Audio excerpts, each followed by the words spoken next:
Alright, so before we hit the music one time down, my nigga linked up with my wife, surprised me for my birthday. You know what I'm saying? Pulled up on me. Been here for the last 2 days. So he want us to open the show by pouring us a glass and a shot of Jack Daniels. Yes, birthday shot for my man here. So he is now 33 years old. yes, That's a divine number, Come you know? on.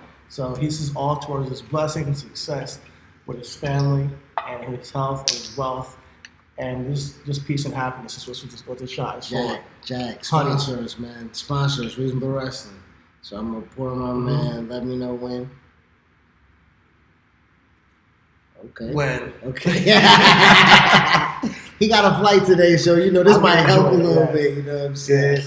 You know, so this Jack Honey is smooth. It's super smooth. My wife actually before she became my wife, she told me, she was like, I don't drink, but if you want me to drink, get some Jack Honey. And I'm like, really, Jack Honey, really? Because to me, I still wasn't I wasn't a bourbon guy. You know what I'm saying? I still do vodka because, you know, I'm gluten free. I can sweat that bitch out. You know what I'm saying?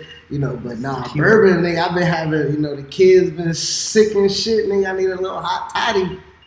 This honey help like a motherfucker. So, but man, thank you, and I appreciate my man coming down. Like he said, 33 is a divine number. And I feel divine, you know what I'm saying? I feel divine, you know, we had a real intimate, non-wrestling conversation that's going to inspire the shit that we do with our wrestling content going forward, just because nigga was able to uplift me and shit like that, and that's what real brothers is for, you know what I'm saying? Like, this is beyond friendship. Listen, this guy just got a house this year, his first house. It's all good, it's all up from here, you know, and we're here to celebrate, so cheers to your success, cheers to your happiness, cheers to everything going forward, peace. And cheers to everything is wrestling.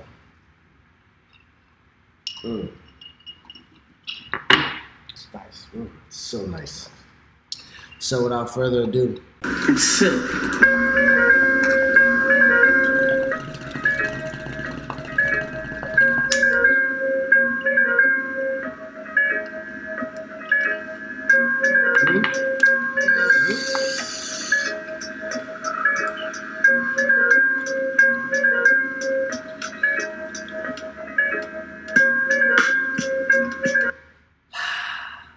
Yo. What's happening, everybody?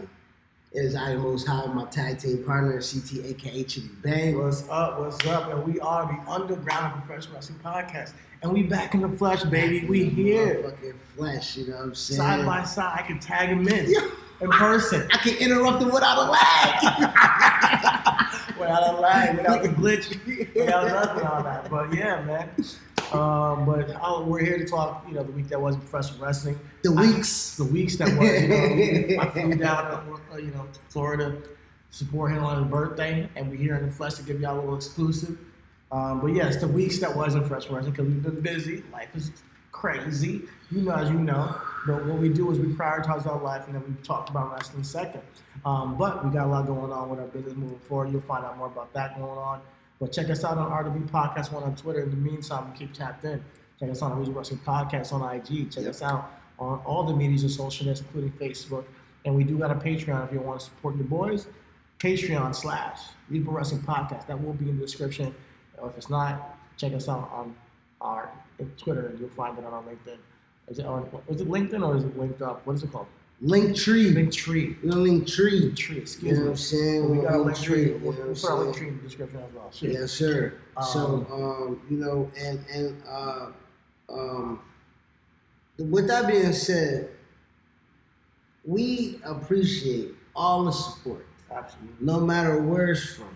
Our YouTube subscribers, our YouTube watchers, our unique viewers, our Twitter watchers, our Instagram likes, you know what I'm saying? Our few and far between Patreon subscribers, you know what I'm saying? I'll be honest, I appreciate the hate too. I do. I love when you guys rag on us. I'm starting to really embrace the hate. You know, maybe I want to start. I want to start doing. I want to start just doing more shit, just to be like, you know what? But you know, so everybody got that lane right now too. So you know, it only matters to us when we want to do something. You know what I mean? Like we see everybody trying to do their thing, support everybody doing their thing. You know, but you know, realistically, when we call Karrion Kross Sid Vicious. You know what I'm saying? Come to the pod and figure out why. But who the man? Or you know what? Come on the pod. I don't mind talking to your face, but Karrion Kross, you're gonna get some Sid Vicious vibe. To be honest, it's not a bad thing. It's not a good. You know, it's just a thing. It's just a thing. It's just a thing. You know, and if you have an opinion, cool. We can talk it out. Now that's the thing. Wrestling is subjective. See, that's the thing, though. You know what I'm saying? When niggas have opinions, or when niggas comment on opinions given, a lot of people be like, "Yo, I just want to have an opinion, and it's my opinion." Okay, well, you know, why voice your opinion to people thinking that you aren't going to get a response or an opinion on your opinion? You know what's funny about our post? It wasn't even an opinion. It was a question. It was a question. It said, "Is Karrion Kross going to fit Sid?" And we got flamed for like a day and a half. For what? For what? Because we're crazy. Oh my God, I hate wrestling podcasters because their opinions aren't like mine. Listen, and I don't want this to bleed into the. Because I'm gonna continue my point, and because it ties, but it doesn't. I'm gonna say his name. Shout out to the homie Reg. You know what I'm saying? I know we have our biases. I'm not here to say anything about that. But my thing is like, last time I know of you going to a WWE show and you made it your thing to say that you left the show because it didn't feed you what you wanted. You know what I'm saying? Like you was despondent, it wasn't a good show. That's your opinion. You know what I'm saying? Now you double back, you go back this past Monday, and you know, I don't want you to be so pessimistic. Well, you paid his hard money to go back. You paid his hard money to go back. It was like, I hope they don't. I said, I hope they don't give me a reason to leave. And I'm like, you know, did they? No, you'll probably find a reason. But that was just me. Listen, you know, if you're paying your hard money, you know. Here's the thing: if you're paying your hard money, you get to boo, you get to leave if you want, do whatever you want. Mm-hmm. But the thing about paying your money is you gotta at least be open-minded because at least for me, I try to be open-minded because going to an event, if I'm going there expecting something specific that I want to see, then I'm gonna most likely be disappointed if I don't get what I want, and then I'm gonna shit on everything they gave me, you know. So I think going to a wrestling event, we were there when Hulk Hogan came back. I hated that shit. In Orlando, yeah. In Orlando, and I didn't want to see that shit. Everybody was cheering. We were sitting down in our seats. We didn't do a goddamn thing. And then we moved on. But then we also got to see other, you know. Dope last night. I think we had Finn and Seth and Cena came back. That was crazy, man. So overall, other than some Jackass fans, it was cool, you know. And I'm not gonna take away from the event and just label it just because that, you know. Well, and what that was the thing too, that I was just like being, you know, again to your point, like you paid your money. So like if you paid your money, you paid your money with the idea like I'm gonna have a good time. Exactly. Right. So don't go in there. You don't go in there like they're gonna disappoint me, because if that's the case, why spend your money? Like, ruin your own night. That goes back to why watch the show. Even if you ain't gonna spend your money, why spend 3 hours to watch a show that you're just gonna spend all day shitting on? You know what I'm saying? So and don't get me wrong. There's been times where I've watched like, I'm a Jets fan. I watch the Jets. But I've watched like a television show where I'm like, that I wasted my time doing that, you know. But with wrestling, if you've been a seasoned fan for years, like you say, 30 years, you gave your bona fides, my nigga. Exactly. Exactly. And like if you're expecting a return or you're expecting like some kind of crazy turn, you know, not return or turn, you know, like something crazy to happen on the show all the time, it's not gonna happen. And I get it. You're lucky if it does happen. I get it. AEW is a real, we can start right there. AEW has catered and spoiled and kowtowed to all. They're trying to give you something every week where it's like either a great match or a return or somebody turn heel. Or, you know, but it's gonna run its course, and you're gonna have to run your roster. Yeah, I think Tony Khan said like he has some kind of heat because of Thunder Rosa not getting enough love as champion, and he's like, listen, I'll tell you what it is, ratings. Like if CM Punk's got 8-minute promo is gonna be more ratings than Thunder Rosa's 8-minute promo, I'm gonna book that way. So I already see the change happening with AEW. They're not necessarily going to be catering to their hardcore fan base much longer, or they can say that. They can say that they will. They can try to. I remember somebody on this podcast called it because I said in the Business and Logic segment, one point in time, when the money comes. People act like when you get money, you're not going to change. Trust me, that means you just haven't gotten enough money. Trust me, when I get money, I'm going to change. I'm going to be honest. I told you AEW, regardless of what niggas hated to be of WWE, is going to be replicated because that's the only thing that's going to keep the money coming in. It will. And it's just a matter of them doing it in their own way. And they're just on a different stage that WWE. Their grace period is fucking extended. That's all it is. But for real, and this is what I'm saying. So I say if you have your biases, fine. Because AEW does a lot of great things better than WWE. But listen, you want to see the best women in wrestling? You click over to USA. You click over to Fox. You want to see the motherfucking big dog of all of wrestling? I don't give a fuck what Kenny Omega may have done and the comeback have done. He ain't what? Roman and Kenny? Let's not do that to ourselves. Let's talk about. Let's not do that to ourselves. We never got the chance to even talk about this like ourselves. So right here will be the first time we talk about it. The PWI list. A lot of people were talking about it. Roman the Dog, Big Dog, he's undisputedly the top guy in the industry. Mox not being top 10 is a travesty. It is a travesty. I agree with that. Moxley not being in the top 10. So it's travesty. It is a travesty. Honestly, I think that it is biased. It's always been biased. And I think that these lists, you got to take it with a grain of salt. But the fact that Roman is number one this year, I think it gives him a little bit more credibility because I think they've been wrong because it's listen, mainstream guy. But this is what I'm saying. This is what I'm saying. We always known the PWI. We always known the PWI list to be composed of the all-encompassing wrestling, right? Mm-hmm. Right? Nigga, Dean Malenko was number one year, right? They take into accountability of what it is. Yeah. It's not necessarily always a popularity contest, even though when you look at Kushida Okada, motherfucking number 2. How? You see what I'm saying? And I can't say that because I haven't watched much Okada. It's because maybe he's had great matches this year. Kazuchika. Maybe he's had good matches this year but there's a lot of people on that list. So I'm like, damn, okay. I don't really know what kind of year they had. I know it was the year that Daniel Bryan had, and he did not have a better year than Jon Moxley. I'm gonna be honest and say that right here. And I love Daniel Bryan. He had some great ass matches this year. Not better than Jon Moxley. As far as everything that takes. Now, I also have to take into accountability. I don't also know when the time frame is, but because I know Moxley took some time off, and like, are they taking that into accountability? You know what I'm saying? Because when he did take time off, it was when AEW hit kind of like a little peak. You know what I'm saying? Like he was not involved for Punk and MJF. He wasn't around for shit. I don't even know how Kenny got there. Kenny was out too once he dropped the title. He was out. You know what I'm saying? Like so.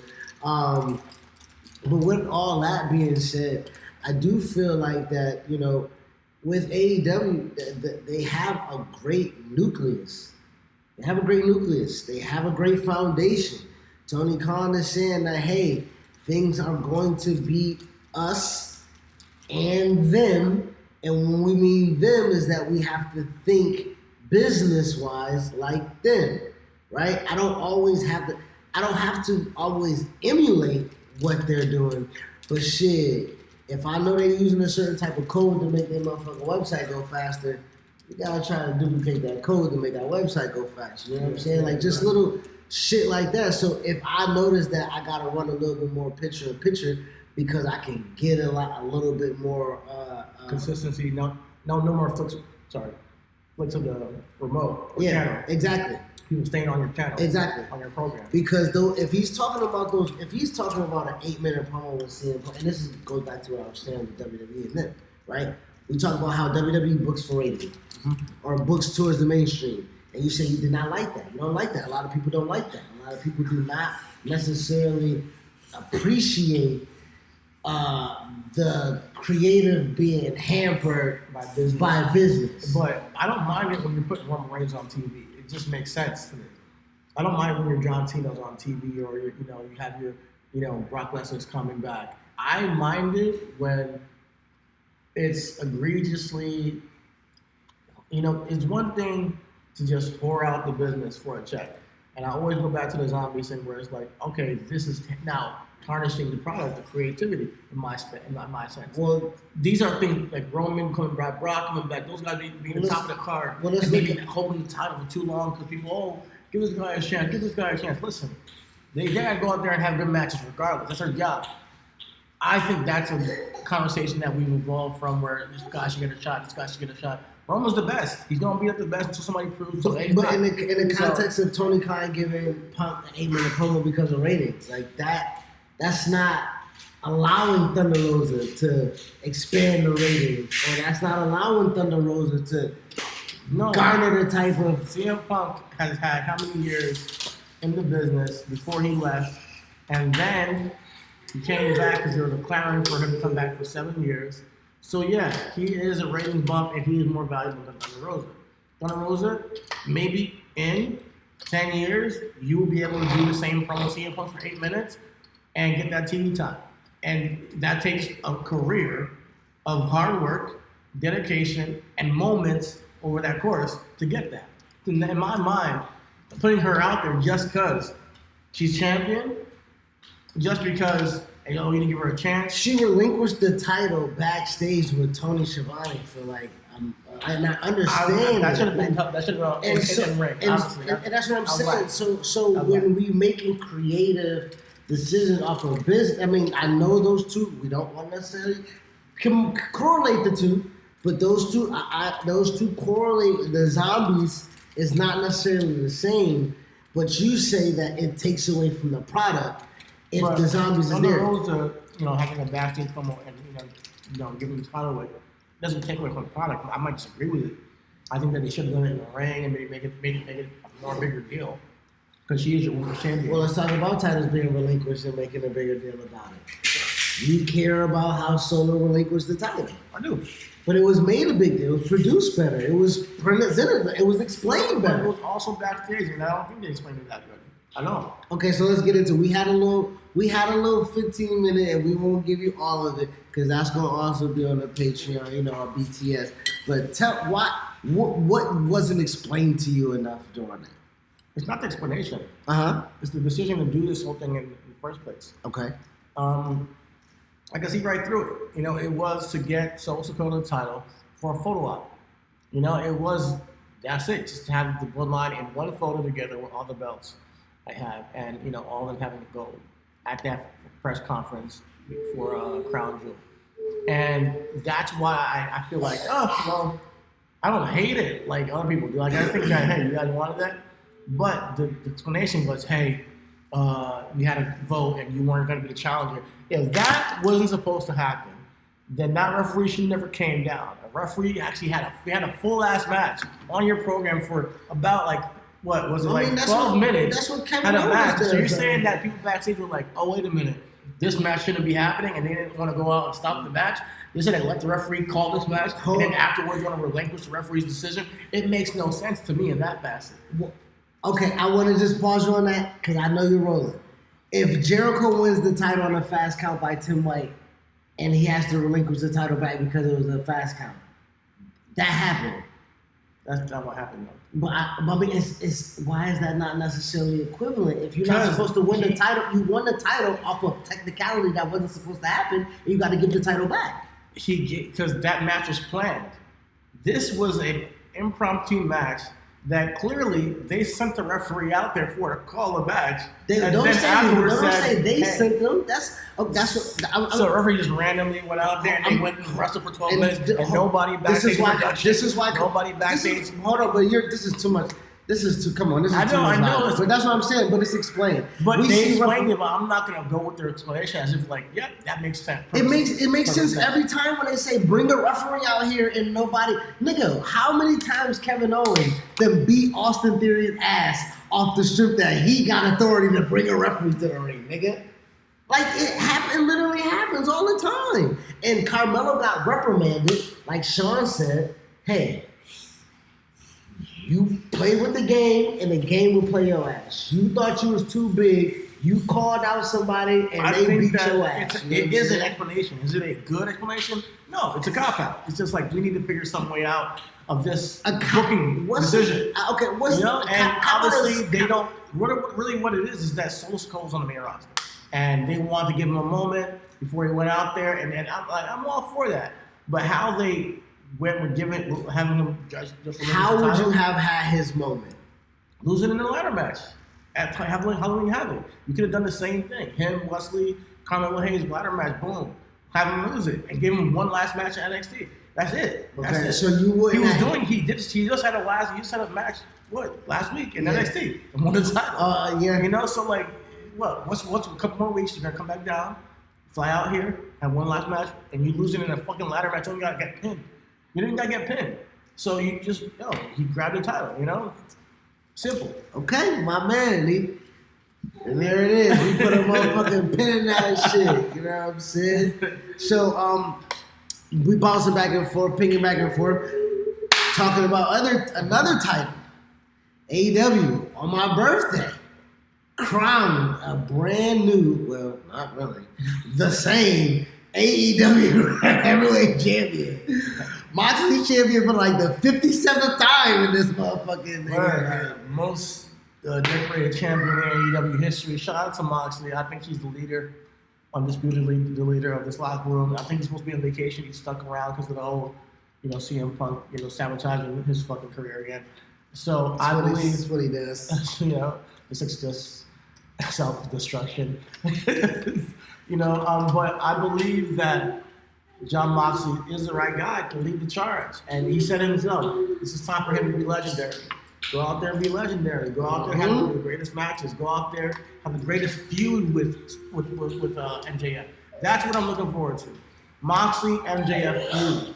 What will that be? What will that look like? Where are they going to go with the new, I know they feuded in the past, but where will they go with Moxley, where he's at his, looking like he's the man in AEW.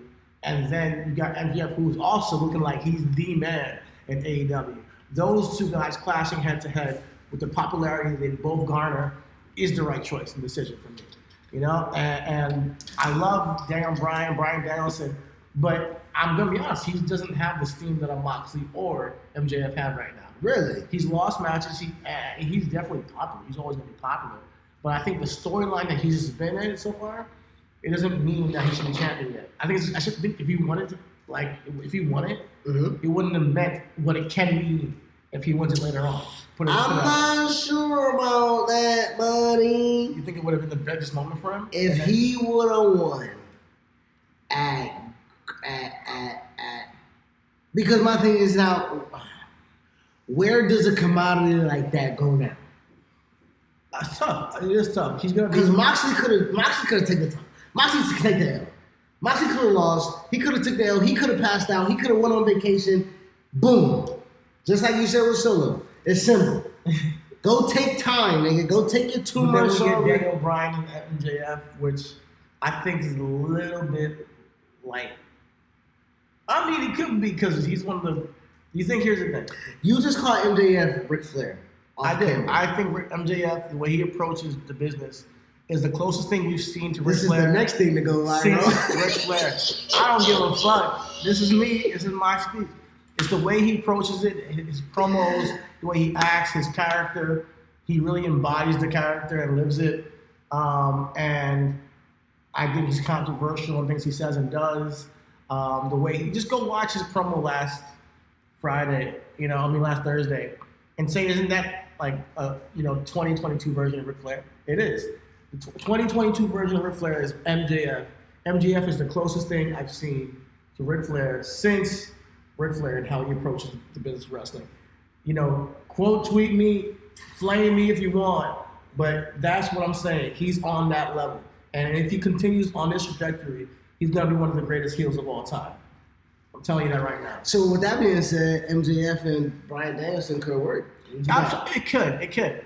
But I think that Bryan Danielson defeating MJF for a title in the future is bigger than him beating Jon Moxley and losing to MJF. I think that's what I want personally, selfishly. If I see that. But I think Bryan Danielson needs to go through a little bit of a story refurbishing because he did get that injury, which kind of hindered him in the faction for a little bit. Came back, had his interaction with Daniel Garcia, and I like what they're doing with Daniel Garcia. He really helped him out and giving him a character and a purpose in AEW. So if he can do that for him, just imagine what you can do moving forward. Some other people in the ring, and as well as MJF eventually, because I think that Daniel Bryan versus MJF feud could also be a legendary feud one day, but not quite yet. There's too much heat right now with the Jon Moxley and MJF stuff going on, and that's the first thing we saw after All Out was MJF and Jon Moxley in the ring together in a great promo segment. So I want to see that finish. And then we can so I would say this. Moxley being champion boosters up his stats, allows for kind of more, I guess, engaged feud, right, between MJF at least right now. Yeah. Because ultimately, it means nothing that MJF is winning the title off of anybody but him. Completely honest. Nothing? You can't say nothing. Come on. What? Okay. Is it less? Absolutely. Because I would love seeing him beat Punk. I would say this: if the way you're putting Danielson as a lower tier of Moxley of MJF, I'm putting them both in that because listen, MJF has to garner this shit to go at these niggas right now, right? This is on the fly shit of him. But the difference is that Moxley beat CM Punk for the championship. Like he flat out beat him for the championship. So to me, it's not the same as him and Daniel Bryan. Daniel Bryan's been taking L's and then getting his re-up. Taking L's and getting his re-up. That's not the same thing. Moxley definitively beat CM Punk for the title. Had a match where he lost it. Yeah, we saw that at All Out. And then he went through a whole tournament and got it back. This guy is the man. He's a guy who has been undeniably the backbone of AEW. So I think Moxley and him is bigger than Daniel Bryan and MJF. And I can understand that wrestling and see who is because honestly MJF, we always say MJF was the future of AEW. Of course, yeah. You know what I'm saying? Like we said that he is what is going to take AEW to whatever that next level is. You know what I'm saying? So having him win that title off of Moxley matters. It does. Mm-hmm. You know what I'm saying? Now, what we asked what Danielson could do. I mean, I would love Danielson and Joe for the television title. Honestly, I would love to see Cesaro and Joe for the television title and put that television title. Speaking of Cesaro, he just dropped his title to Sticker Jericho. That's a whole bunch of title talk. This is the title talk. Is going to be the name of this episode. It's not even Cesaro. It's Claudio. Claudio. And that's the reason why they dropped the title to him because we're still calling him Cesaro. I do believe that this decision to put it on Chris Jericho. The Ocho! The Ocho, man! The Ocho! People are saying Chris Jericho is having one of the best runs of his career. I'm not here to dispute that. He probably is. But this decision, I don't think it was necessary personally. I do hear all the chatter about, put the title on him because to get the TV deal. But in my mind, it's like, I get it. TV executives don't really know wrestlers. They just know some wrestlers. They know brands. They know brands. But I was saying, if you're going to bring a new product to the table and you say, this is not like Coke, this is Pepsi, it's different, then you want to say it's different. You don't want to say, hey, this is the same thing with wrestling, more wrestling. No, we got Chris Jericho as champion. You want to say, this is a different type of wrestling, and we're going to bring a new champion in, and this is why we're presenting this as a TV deal. We're not going to bring it in the same way we brought in AEW. You can't say that. Hold on. This is what I'm trying to tell you. We had the same conversation when NXT was brought to USA. We knew and I tried to tell you, I said, it's going to change. Yeah. It's going to change.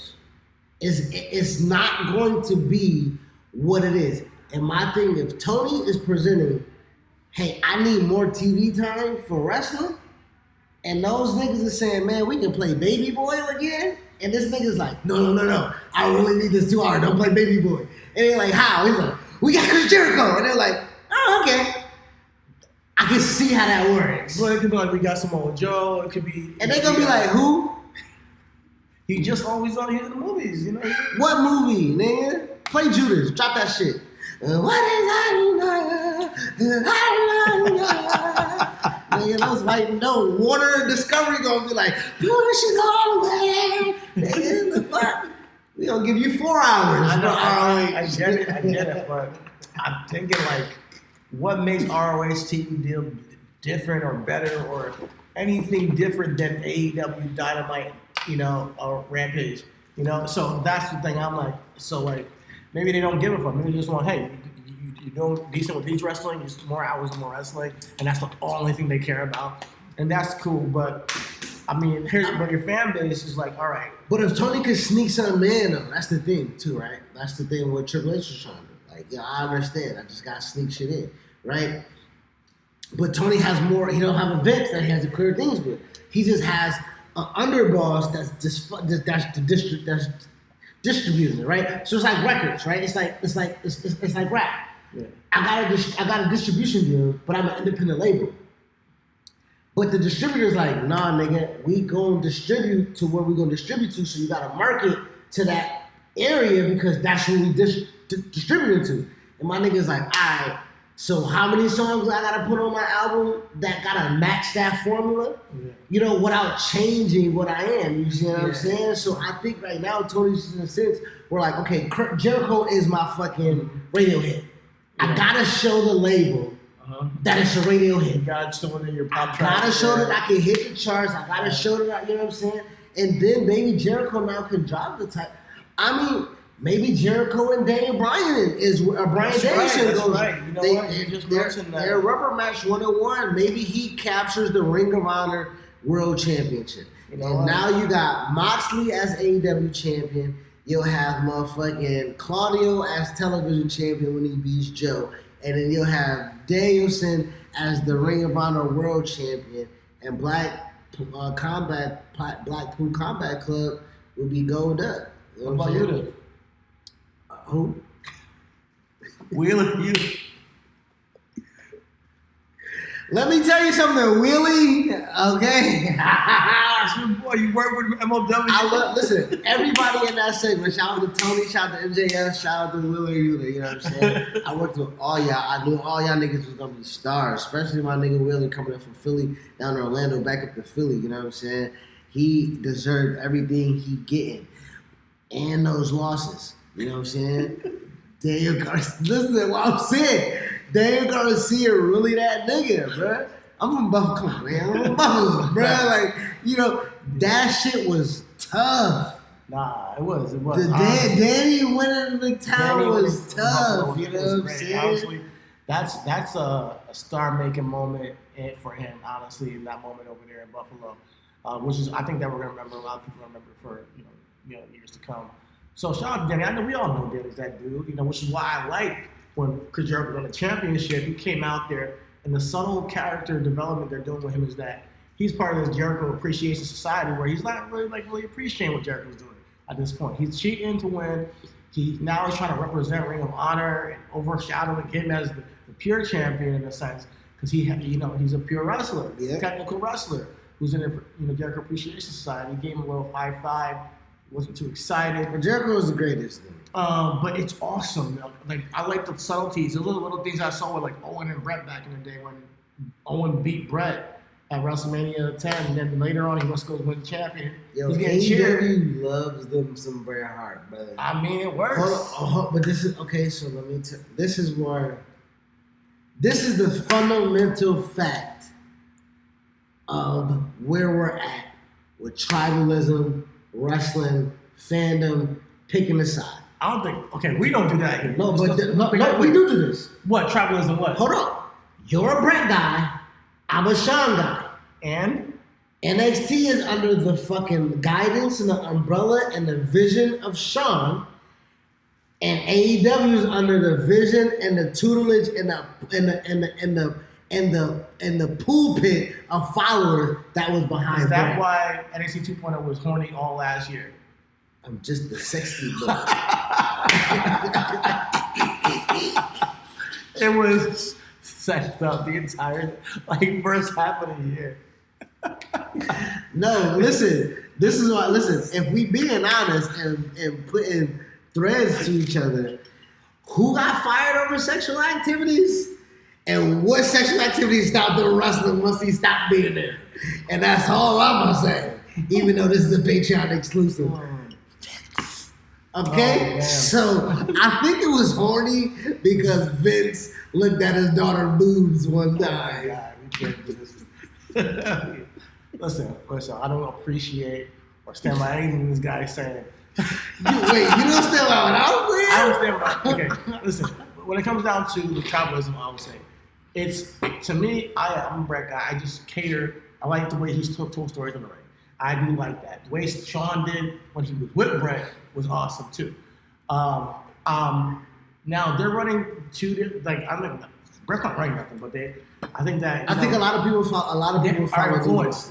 Super by influenced. Brett and AEW. Super. So there's little nuances in the way they do things in the ring and the psychology of telling stories that I do appreciate that I haven't seen in a long time. Mm-hmm. So I'm going to highlight that. I'm going to talk about it. However, it doesn't mean that I don't mind how they go about creating stars in AEW. I mean, in NXT.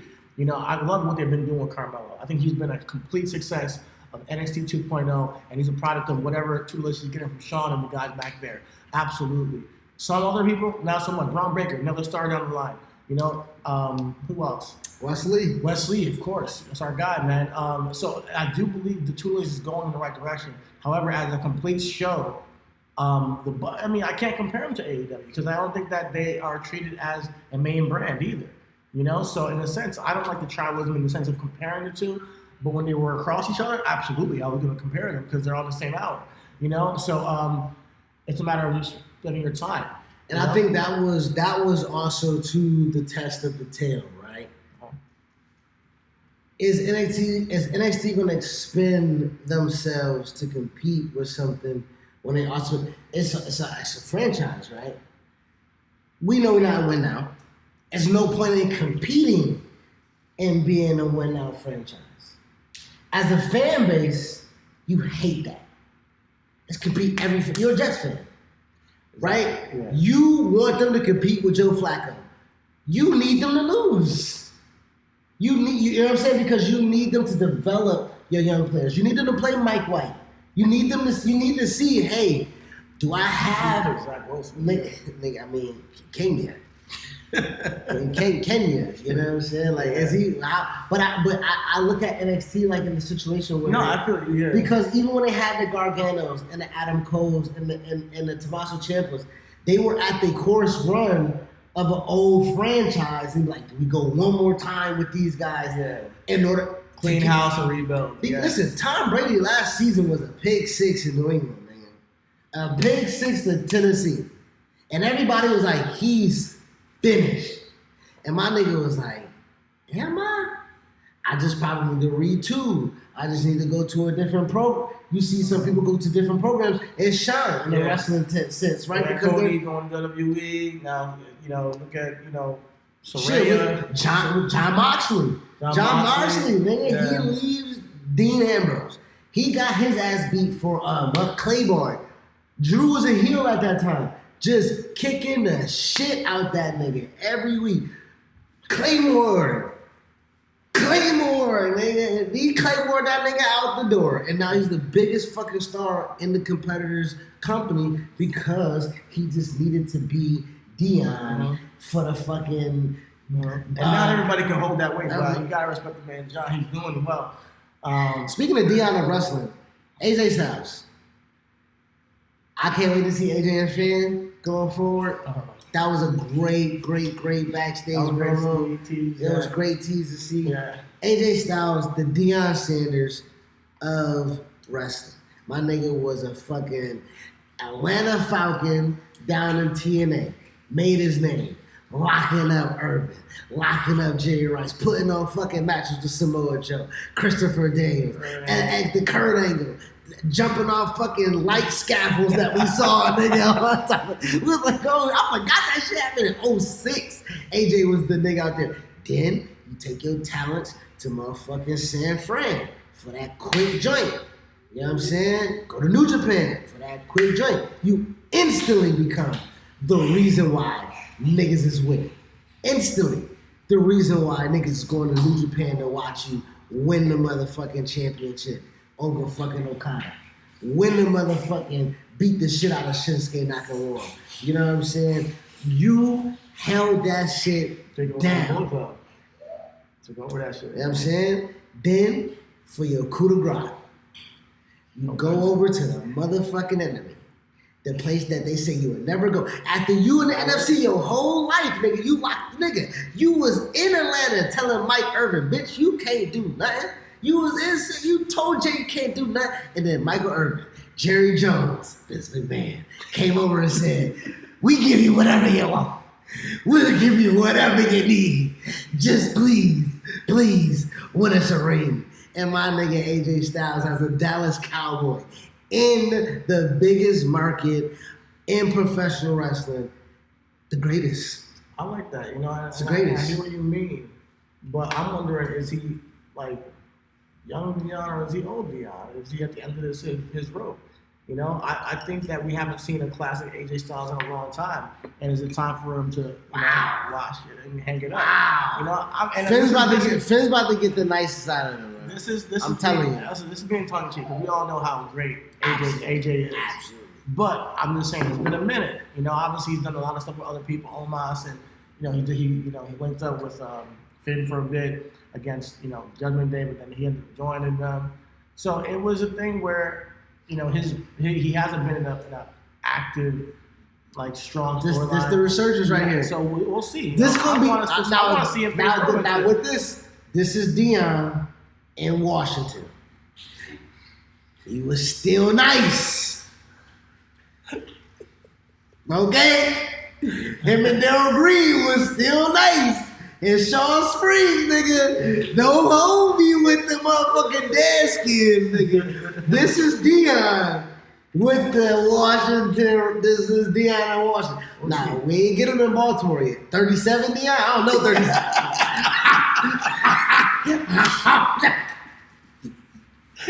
Bruh, I ain't never met that nigga, bruh. All right, Playmaker. Listen, all I'm asking for is AJ, go out there with Finn and make it play, Yeah, and make it the best thing it could ever be. Yo, he gonna be in prime time, baby. Yes. AJ's prime time. AJ's prime time, man. AJ is prime time, you know what I'm saying? So that's one thing I did want to comment on. I love AJ. I think he's a phenomenal talent. I think he's awesome. I think him and Finn with the story, because they had a great match. They didn't have a story. Yeah. This is even though it's makeshift, even though you say it's thrown together, he got a story now with him and Finn. I don't mind, because it was just one promo. I want them to, tell a story. Like, they have history. I want to see the one-on-one in a mic battle in the ring. I want to see one-on-one. No, please don't do that. I want to see one-on-one. That's like a wild out battle. I want to see one-on-one Finn and AJ in the ring with the mic in their hand, and them talking about how he wants to get him involved in Judgment Day and why he chooses not to. And I want him to talk about how he lost respect for his homie. Like, yo, you're over here with these guys, so I lost respect. He kind of sort of, but I think, AJ, I think that's what I would like, though. I think with this incarnation of what we're seeing, they're about to accentuate. This is a different coach, different philosophy, They're about to accentuate a lot of more strengths. AJ strengthened. He did exactly what he needed to do. He was like, bro, I don't fuck with you. And Phil was like, you got a problem? You got a fucking problem? Yeah. Now, if we get a passive-aggressive Finn and a straight-aggressive AJ, we there. Because AJ, I'm like, nigga, I don't do no talking, nigga. What's up, nigga? Word up. Let's fight. I'm good. So that's what I'm with that. You know. But yeah, speaking of people, before you mentioned people going to other places and becoming a star, Soraya debuted at Arthur Ashe Stadium. It's my house. Yo, it's her house now. And you know that there's a case to be made. And it's all that matters is if she can still guide in that ring. She can still go. It's a wrap. She's that woman division. And we all know what Soraya can do in that ring. We all know what she can do on that mic. We all know how passionate about the business. She's in her blood. She has AEW by the balls right now. And if she chooses to, this can be the best. This is one of the best moments of her career. She continues to show and prove. So, but what I took away from this though was interesting that there was one shot on somebody in the ring when she arrived, and I know little subtleties mean something to me. So there was a fatal four-way with Toni Storm, Athena, Jamie Hayter, and Serena Deeb, excuse me, and Britt Baker. And the person who was in the ring when that debut happened, because it's a big moment, was Britt Baker. Bloody nose and everything, broken nose again. But what I think is interesting is that they still see Britt Baker as that woman, even though Toni Storm has a title, even though there's other women that could have been in the ring with that moment. When there's a shot of the camera on somebody when a big opponent is coming, and it would, you know. But this is what I see. And Britt may not be the best worker, so I can't really compare the two. But this is what I was telling the homie Phil, right? Shout out to Grassfield. I mentioned homie Reg. Shout out to homie Will. Shout out to homie Phil. So I was talking to homie Phil, and he was like, you know, he just want more for Seth. And I was like, yo, Seth is just the catalyst of like, if you need something that's just meaningful and you need somebody to look great, give him Seth. On the flip side of Britt, if you need somebody to kind of be we always said Britt never had nobody to match her on that side. That's why she could never make nobody. But you need to give everybody to Britt because Britt's a star. Mm-hmm. Boom, there go Paige or Saraya. Yeah. Now let me see if what you can do hold up, because we already know what she can do. Talking about Saraya can do, right? Now we like I think it's not even an even playing field. This makes because that ass. This makes AEW know if Britt is really that bitch. Okay.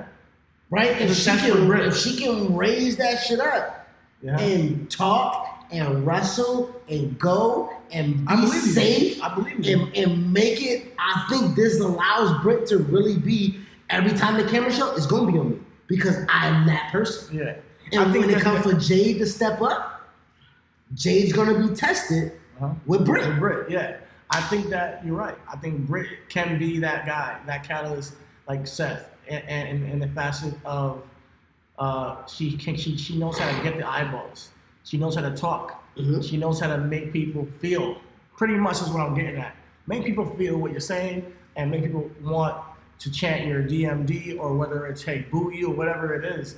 She's made people feel, and we've not seen Britt at the level yet because we've given other women chances like Toni Storm and Thunder Rosa at the top, and we have not had the women's division be as electric.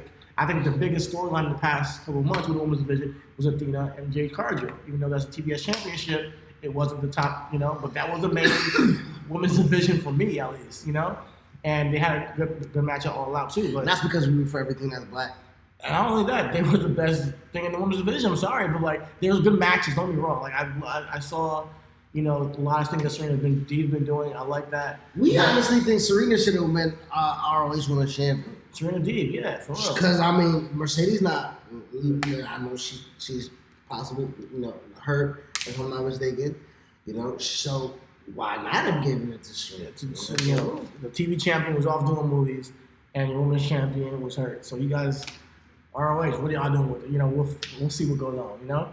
But I'm excited to see where the women's division goes in AEW moving forward with Saraya entering the fray, because she says that's her house and she gonna take over. And wait until we see Saraya versus Jade. So that's gonna be another level. being tested for Jade. So I think that's gonna be dope. Now, also, we was talking about Grand Slam.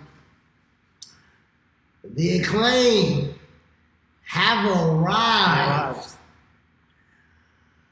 Scissor me, daddy. I can't believe that shit's over, man. We were talking about it the other day, but it's something that women can wear their tees. It's a funny phrase for, I guess that, you know, the fact that niggas just say scissor me, daddy ass, and do this, but I'm not gonna hold you. Going down the joint and just scissoring niggas, that's just scary, man. I can fuck something up. You know, I can jam a finger. You know? But shout out to the Acclaim. You know what I'm saying? Also, shout out to Keith Lee. Shout out to Swerve Shane Strickland for pulling up to the wrestling club this past week. Oh, yes. And giving those kids some real life, man, there was pure joy in that room, man. That's the real thing. That's the real impact that wrestlers can have, as on the influence that they have with their children, and it just speaks to everything that John Timmy just won the Guinness Book of World Records for. Make a Wish, and that is incredible. Like that's a legacy thing, And I think seeing young black kids in the wrestling club and giving them the hope that listen, you can be champion too, and come there and show them love. We talked about Mercedes doing that a little while back. It's huge, So shout out to everyone doing with the wrestling club. We should still post their GoFundMe too. They actually reached a majority of their goal, so we're gonna add a little cherry on top. You know what I'm saying? Mm-hmm. Our thing was we did one thing in August. We're gonna do another thing in September. So before the month is out, we're gonna be the last. We're gonna donate. Make sure we take care of whatever we can on our end and make sure that our name's there, because that's important to send. And they solidified. They reached the goal to where they're going. So the GoFundMe is still available where you can still donate, and that is amazing. It's amazing. It's amazing. So these kids are gonna be doing WrestleMania Hollywood. And it's gonna be one of the best, biggest shows. Don't sue me, Beyonce, please. I ain't got nothing. I don't. Honestly, this belt is fake. But yeah, shout out to Keith and Swerve. Actually, when they first started tagging, we had our problems about it, but I felt like 333. I like the fact that they are a unit. I like the fact that they can show a different way to be a tag team. It clearly is that Swerve is the heel. He's getting booed like crazy. But Keith need, I was talking to a homie. I think, Bearcat, if we just would have shut the fuck up and, health aside, if he was healthy, because I think that also was a thing, which also WWE do better. Keep the nigga on the book. If you pay for niggas rehab and shit like that, you pay for my nigga. That's my nigga. You did. But anyway, health aside, Keith's still there, badass brooding Bearcat. Would have worked just like Gunther. It's Gunther. Gunther's the motherfucking intercontinental champion. Matter of fact, hold on. I'll show you the Gunther. Here we go. They said Gunther's the man. Gunther's the man, unless he's in 2K, where he gets beat by Bobby last year. I beat him in 2K last night with Bobby. But anyways, Gunther's the man. I think what you're getting at is that Keith Lee could have been the man too, and had that same prestige for IC Championship in WWE. Even though his name was going to be Bearcat, like we don't need to completely jump on somebody's name and name changes on it. But in my opinion, these name changes, I don't think WWE really hears us. They don't really give a fuck about the name change, even whether you like it or not. They don't. They're going to change somebody's name. You're going to deal with it, and that's it. Eventually, the act will make the name. The act will get the name over, just like Gunther has, and even Doudrop did for a moment. So, I hear what you're saying. But yeah, Gunther right now.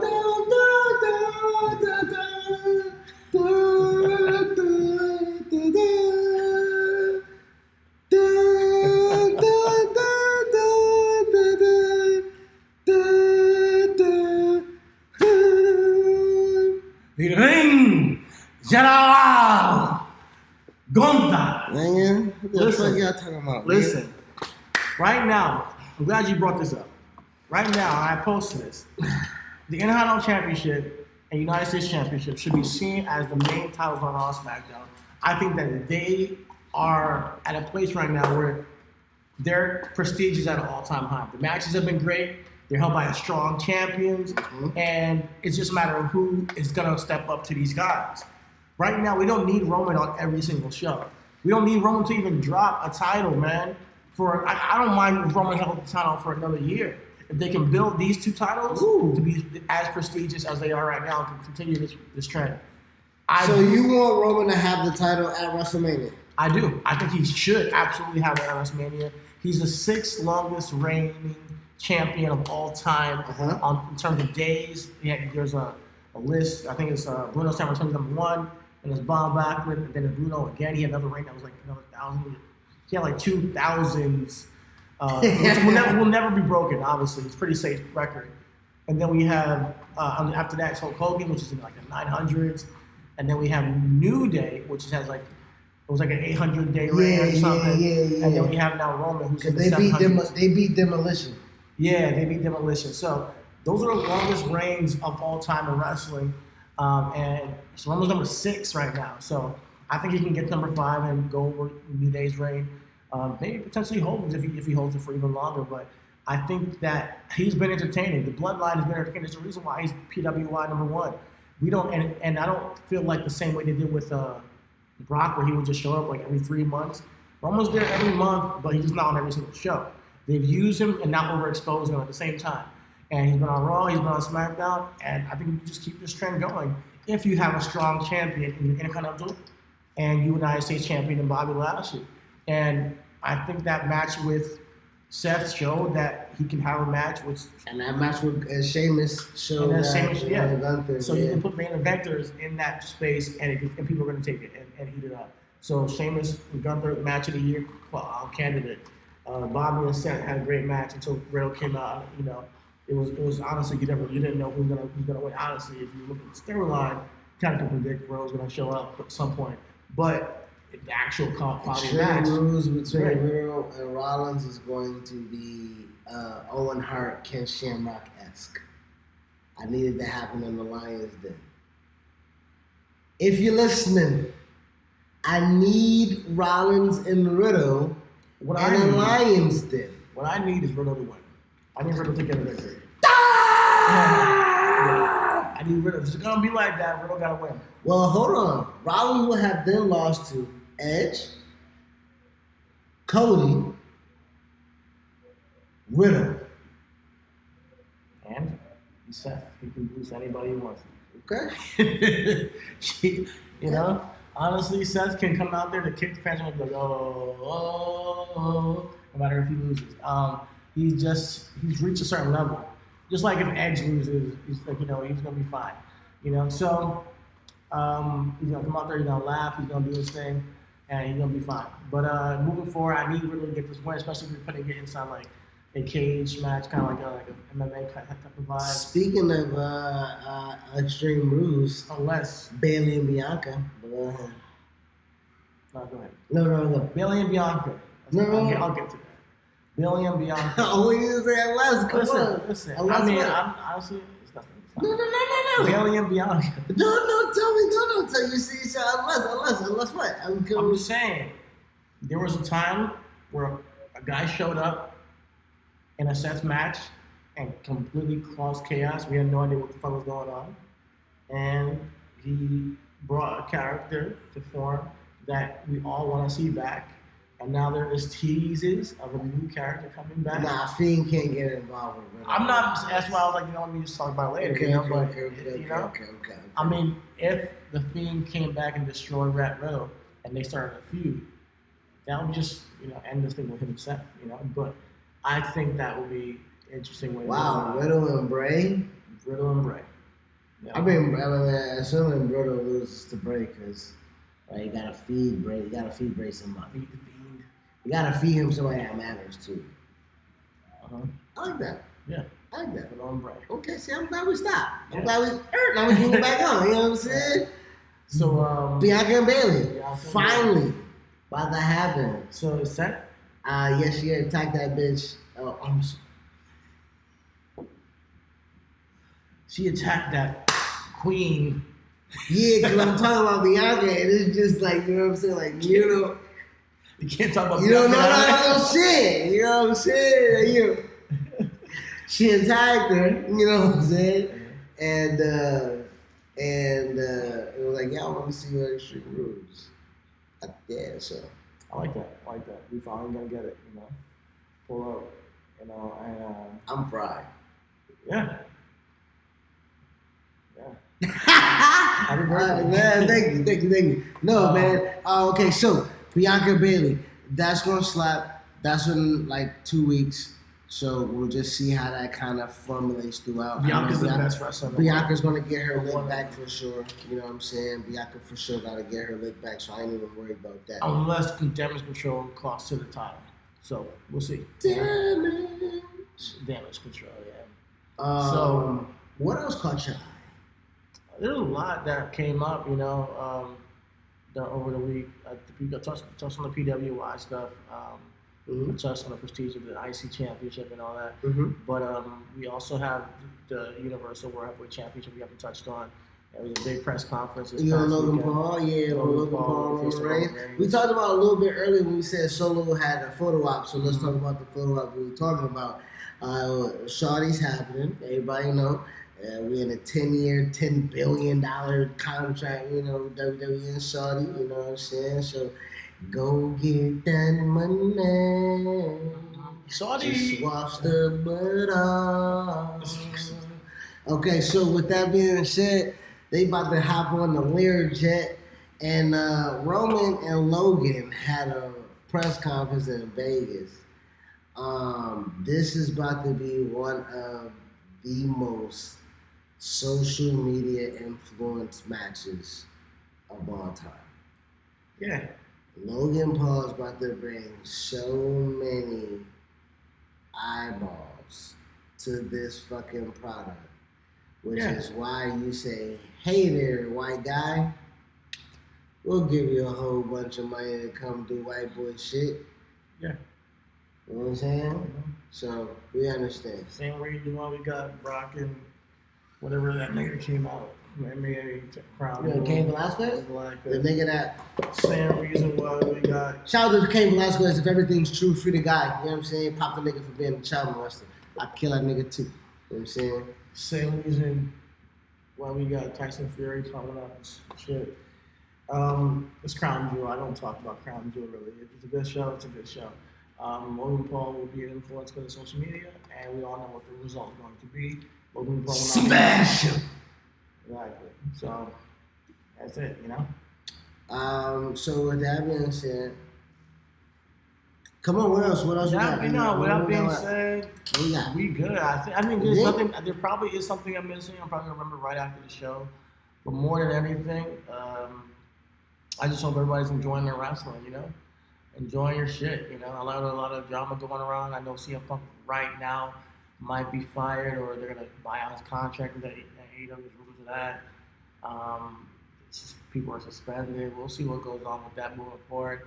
At the end of the day, there's a lot of people that are wrestling and enjoying it. So enjoy that shit. Everything is wrestling, all is love. We can get out of here. My man said it's some shit, but it ain't really no shit. Yeah. Because if it was some shit, we would have talked about it now. One thing we got here. You told me Bucks got a shoe deal, right? Or getting a shoe made, right? Young Bucks. Shout out to you guys getting their own shoe. Shout out to them. Shout out to Ric Flair, you guys on Strain. You know what's crazy? Hold on. Now, am I being me, or am I like being blind? Because we didn't know there was a lot of black wrestling podcasts before we did it, right? Sure. Was we ever like this before the China or the Ayatollah put up the wrestling? Niggas all of a sudden love weed, nigga. How? Where was y'all at? What was y'all like when niggas was trying to kick me out of the venues and shit, man? You know what I'm saying?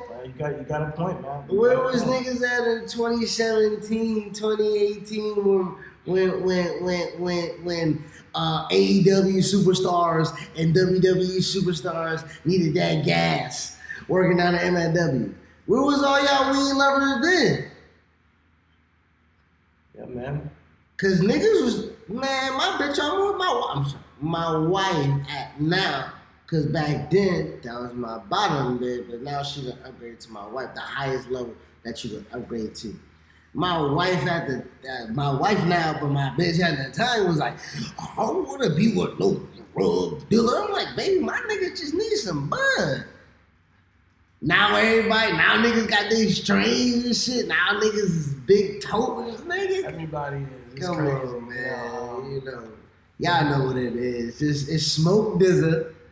It's Action Bronson, it's West Side Gun, and then it's me.